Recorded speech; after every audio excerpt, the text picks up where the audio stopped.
beliau Ketua Harian Situ Dalam Pojok dan sebagai penanggung jawab juga pesantren Jatiti. Assalamualaikum. Rahayu. Nggih. Ini kami dapat info di sini ada pesantren yang berkaitan dengan banyak hal lah tentang kebangsaan. Nah, ini kami pengunjung pengen mengetahui lebih lanjut dan informasi dari teman-teman. Ini bisa diceritakan ini seperti apa, Pak Gus? Ya, terima kasih Mas. Memang betul ini adalah sebuah pesantren atau pusat pendidikan rasa wawasan karsa kebangsaan Indonesia Raya yang kita beri nama Pesantren Jati Diri Bangsa Indonesia Merajut Perdamaian Nusantara. Jadi, beberapa waktu yang lalu memang sempat viral karena bisa diinformasikan kalau di sini adalah pesantren lintas agama. Bukan Mas, bukan pesantren lintas agama. Bagaimana Mas? Detailnya sebenarnya gimana? Ya ini Jadi bukan banyak dari netizen. Ya, ini pesantren jati diri bangsa, bukan lintas agama. Jati diri bangsa. Nah, itu Lintas pemirsa. suku, Ya. lintas budaya, Oke. ya Kak, lintas kepentingan, lintas politik, kan begitunya. Jadi lintas semuanya. Jadi semuanya boleh belajar di Boleh sini. Oh, belajar gitu. asal dia warga negara Indonesia. Ini tepat pesantren jati diri bangsa untuk warga negara Indonesia, bukan untuk lintas agama, gitu ya. Nah, ini kan menarik pemirsa. Jadi di sini ada satu pesantren yang luar biasa. Nah, tentu pemirsa penasaran seperti apa sih kurikulumnya Pak Gus? Kalau orang mau belajar itu apa yang diajarkan di sini? Nah, intinya Mas, pelajaran di sini itu fokus kepada menumbuhkan kesadaran, kalau kita tuh, kesadaran berbangsa dan kesadaran bernegara. Karena banyak orang tidak sadar kalau dia bangsa Indonesia. Banyak orang tidak sadar kalau dia bernegara. Contoh sederhana. Kalau sadar bernegara, para pejabat nggak ada korupsi. Oh, gitu ya. Iya kan? Kan dia nggak sadar. Jadi seharusnya pejabat itu di sini dulu ya belajar. Harus begitu. Di sini atau tidak monggo lah. Setidaknya pejabat itu harus sadar berbangsa bahwa semua itu bangsa kita. Orang miskin bangsa kita, ya kan? Ya. Orang Jawa bangsa kita, orang apa itu namanya Sunda, semua. Jadi jangan tebang pilih. Kalau kita udah merasa satu bangsa, kita tidak boleh yang ini diangkat, yang ini diambil itu. Yang miskin saudara kita. Nah, kalau kita tahu saudara kita itu miskin, apa kita mau makan hartanya orang miskin ya? Jadi semua teman-teman yang pengen belajar bisa Mas ya? Bisa. Nah, itu bagaimana Mas? Kalau untuk orang mau belajar itu nanti sistemnya bagaimana? Nah. Dia daftar langsung datang ke sini atau mungkin cukup via telepon atau bagaimana? Mungkin registrasi lah, biasanya begitu ya. Iya. Bagaimana itu, Mas? Ini memang pesantren ini masih dalam proses pembangunan. gitu ya. Tapi kita sudah menerima santri dalam tanda kutip, terutama santri kultural atau orang yang berjalan dengan kultural. Apa maksudnya? Ya belajar di sini apa kegiatannya? Ya. Bersih-bersih, bangun. Ini santrinya ya kegiatannya. Itu juga belajar. Itu belajar dengan cara melakukan, ya kan? Apa tugasnya? Ya bersih-bersih, ikut membangun, ya ikut merawat tanaman, itu bagian dari santri. Karena konsep santri itu kalau di sini itu san itu insan, tri itu tiga. Jadi manusia yang tiga. Kemana? Satu, hablum minallah. Dua, hablum minannas. Ketiga, hablum minan alam. Jadi konsepnya itu tiga. Berarti kalau bersih-bersih, kalau kita merawat taman, itu bagian dari merawat ciptaan Allah. Jadi berbuat baik kepada alam. Nah, itu konsep santri juga. Jadi sangat komplit ya pembelajarannya di sini. Ya. Nah, terus materi-materinya Mas, seperti ini nanti ya. Nah, ini kurikulumnya seperti ini Mas. Jadi kita itu membahas awal ya, karena ini dari kebangsaan kita. Dari Sumpah Pemuda. Materinya adalah memaknai Sumpah Pemuda. Jadi Sumpah Pemuda ini kita ajarkan dan dia orang itu bagaimana kamu memaknainya, bagaimana praktek dalam kehidupan, begitu. Kira-kira kurang lebih begitulah.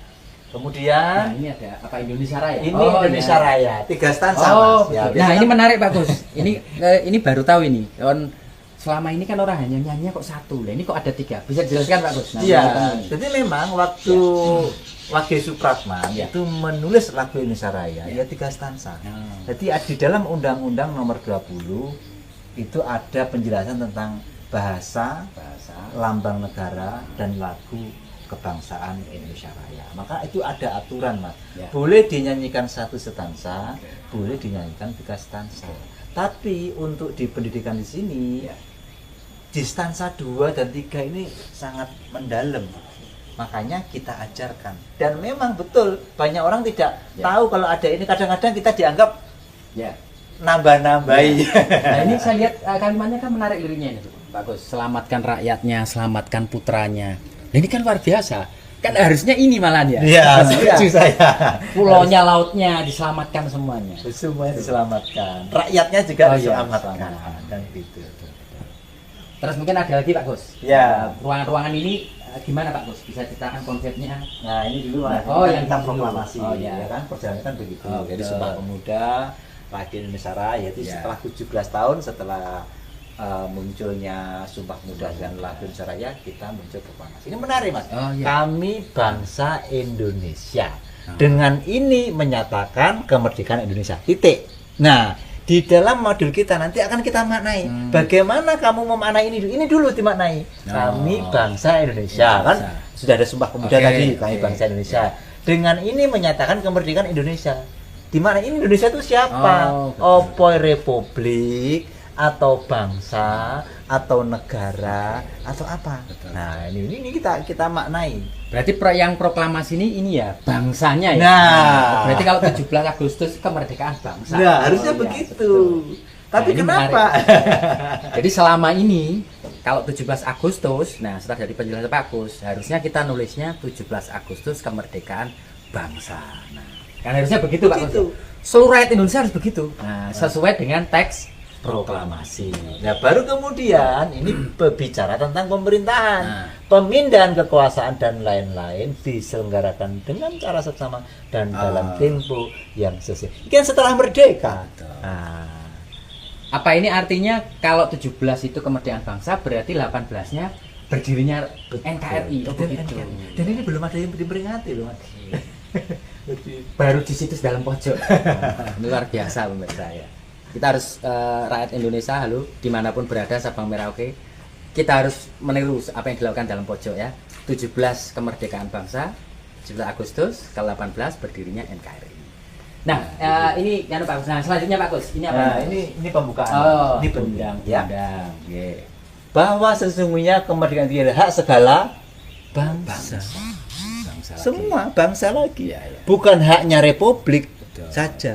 Bukan hanya pemerintah. Bangsa ini harus merdeka. Dan oleh sebab itu maka penjajah di atas dunia harus dihapuskan. Karena tidak sesuai dengan pri kemanusiaan. Jadi penjajahan itu harus dihapuskan. Karena jangan sampai ya sebuah organisasi atau bangsa manapun menjajah bangsa lain. Ya. Jangan sampai ada pihak-pihak lain yang menjajah bangsa kita. Ya. Bung Karno pernah menyinggung Ya. bahwa negara ini tidak ubahnya adalah sebuah organisasi politik, organisasi kekuasaan. Kalau salah urus, ya, Ya. bisa jadi negara ini dalam tanda kutip, aku nggak ngomong Indonesia, Pak, Ya, Indonesia ya, enggak lah. ya. Sebuah organisasi itu bisa menjadi alat untuk menjajah Oh. rakyatnya sendiri. Nah, untuk itulah di sini diamanahkan. Ya. Coba, semua bangsa Indonesia termasuk itu harus merdeka. Maka penjajahan di atasnya harus dihapuskan. Tapi yang dihapus yang dimaksud penjajahan ini, sebagaimana kata Soekarno, itu adalah sifat yang bertentangan dengan pri kemanusiaan. Dan jadi yang dihapus bukan manusianya, Ya. bukan pejabatnya, tapi Sifat. sifatnya, sifat rakusnya itu Ya. yang harus dihapus. Nah, ini dan perjuangan Indonesia Telah. ya, mengantarkan rakyat Indonesia ke depan pintu gerbang kemerdekaan negara Indonesia. Ke Jadi depan yang pintu mengantarkan ini rakyat, Hmm.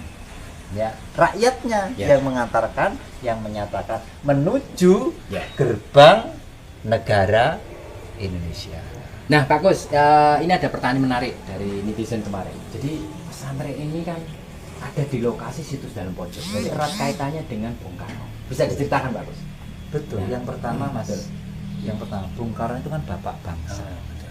Jadi kalau kita bilang tentang Indonesia, Ya. tentang kebangsaan, ya kembali kepada Soekarno. Oh. Oke.